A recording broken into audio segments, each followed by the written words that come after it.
डोळ्यांनी उघडायचं नाही. ओठ अजिबात हलवायचे नाहीत.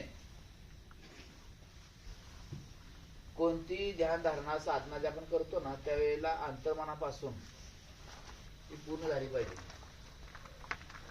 ज्यावेळेला तुम्ही तोंडावरती बडबडताना त्यावेळेला तुमच्या मेंदूमध्ये काय शिरत नसते. काल आपण योगा केला, आज थोडं त्याच्यातला बाहेरचा बघा. योग साधनेमध्ये आपल्या प्रत्येक शरीराच्या अवयवाला व्यायाम होतो.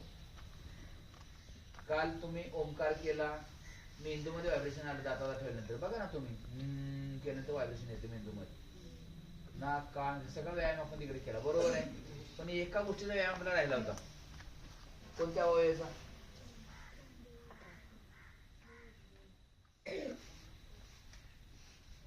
नकसी